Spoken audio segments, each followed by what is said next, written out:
आहे. तिरंगा आमची शान आहे. भारत देश जगात महान आहे.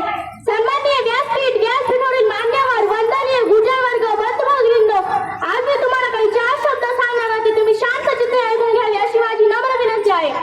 एकेकाळी भारताला सोने की चिडिया म्हटले जायचे. भारत देश गृहताब्यासारखा चमकायचा. प्यारा रे प्यारा देश माझा प्यारा, प्यारा रे प्यारा देश माझा प्यारा, चमके गृहाचा तारा. ऋषीमुनी वाणी जन्मली येथे, गंगा गोदा कृष्णा वाहत येथे. अति पवित्र